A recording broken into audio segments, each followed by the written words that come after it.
Results? Who needs results? What are results for? 5+ years in, they still don't track things for themselves through results. Good morning to you. Good Tuesday morning. I'm Dejan Kovacevic of DK Pittsburgh Sports. This is Daily Shot of Pirates. It comes your way bright and early every weekday. If you're into football and or hockey, I also offer daily shots of Steelers and Penguins in the same place that you found this. Pirates versus Angels. Series opener is tonight in Anaheim, California. That's a 9:38 p.m. Eastern Time first pitch. Bailey Falter will start for the visitors, who will be trying to end their latest losing streak at 3 games, having been swept at home over the weekend, of course, by Cleveland. And that doesn't matter. That doesn't matter. That's not important. That's not relevant. What is foremost, apparently, on the minds of Ben Cherington, Derek Shelton, and who knows how many others in the Pirates world is that they've, gotten a little unlucky offensively. They haven't had things go their way necessarily. They're due for a bounce back. And these are things that Cherington will state as if they are presumed fact. Not in the mathematical sense either, as in like Nostradamus, like it's absolutely coming. A couple days ago on his weekly show that's team produced, where he's interviewed by Joe Block, obviously a team employee, Cherington said, and I quote, "The offense hasn't gotten going yet. I believe it will. There are a few components with that. We do have some players who, at least based on our internal measurements, are hitting into a lot of bad luck.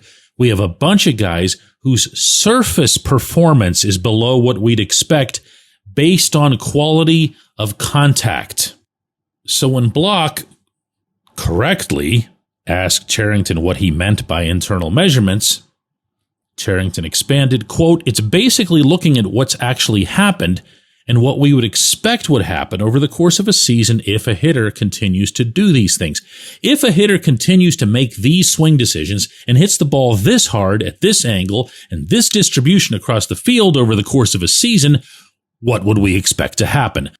What we're seeing so far in our group is that what is actually happening, which we know needs to improve, is below what we would expect to happen over the course of the season." Your head spinning, or did that make sense? Or did it actually make so much sense that you wonder why he bothered even saying it? Well, there are metrics for this sort of thing. If you go by Baseball Savant's expected team batting average, which takes all the stuff you just heard from Cherington and computes to what the Pirates' batting average should be, it should be at 242. Their actual batting average is 206. How many more runs would that bring? Well, based on a 32% conversion rate, meaning the one that the Pirates have put forth to date, that would be an extra total of 8.64 runs over the course of these first 23 games. Would that make a difference? Yeah, a little bit.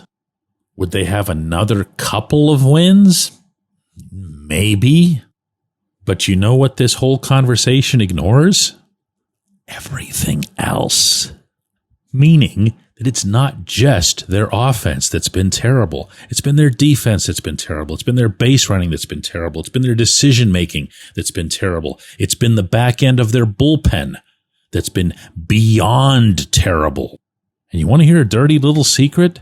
The starting pitching, about which we all sing, no doubt, in large part because of the potential that it's got and because of Paul Skeens and Mitch Keller and everything else. The starting pitching, just the starters, have a 4.3 ERA that's 21st out of 30 teams in the majors.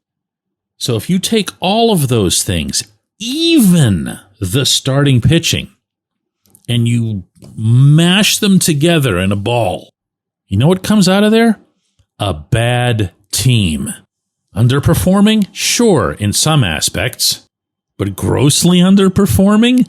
Or underperforming solely because of luck? Good God, no.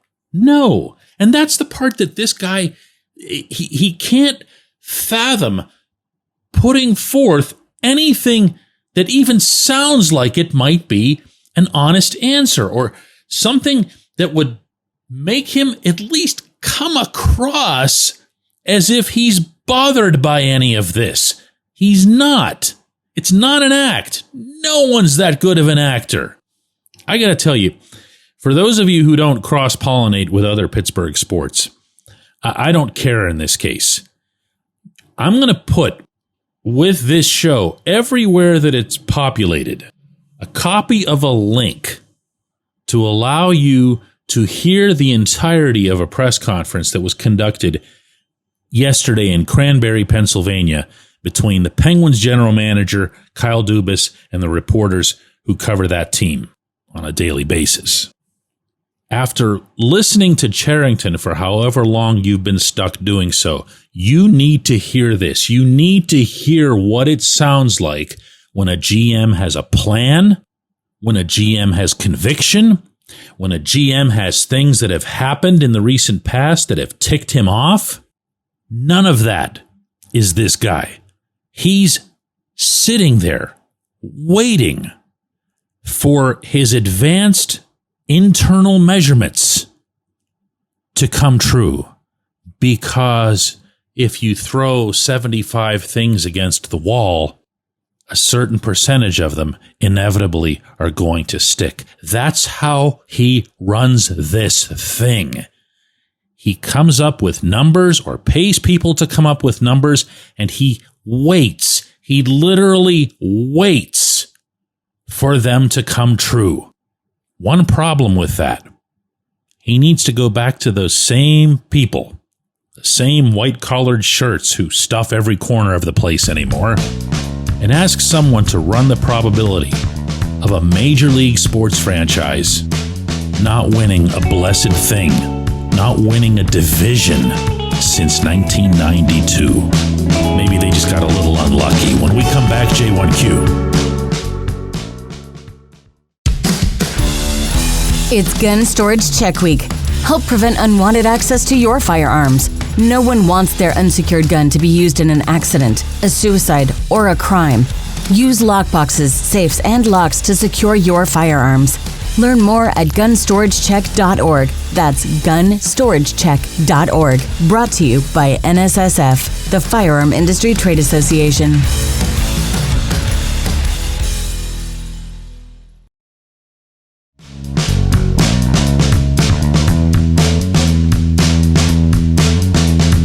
Today's J1Q comes from Anson.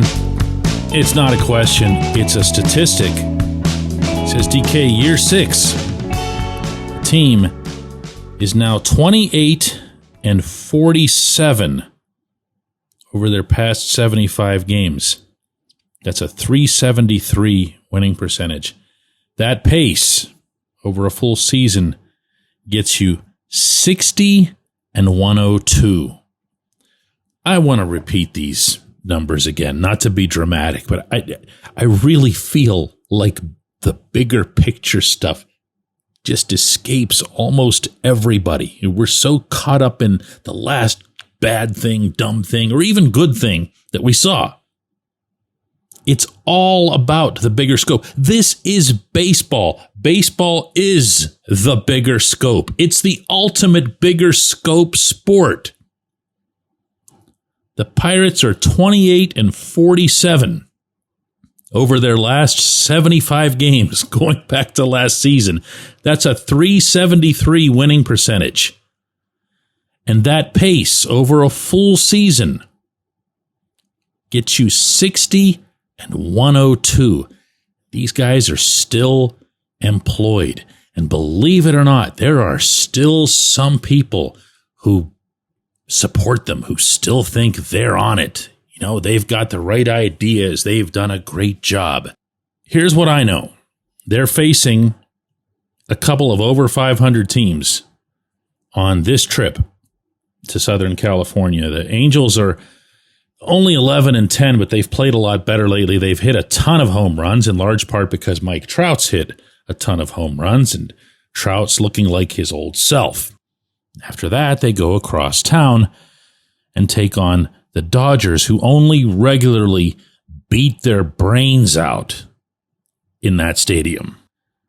I'm not into predictions or forecasting or whatever, but if 8-15 hypothetically were to be, I don't know, 9-20, and all of those guys just come home and it's still happy land and we're still talking about how unlucky they've gotten in this category or that category, just remember that the even bigger scope is the real story. You know, the one that goes back to not a single division title or flag of any kind since 1992. It doesn't occur by accident, and it most definitely does not occur in the smallest of sample sizes. I appreciate hearing from you, Anson. I appreciate everybody who listens to Daily Shot of Pirates, and we'll be back with another one of these tomorrow.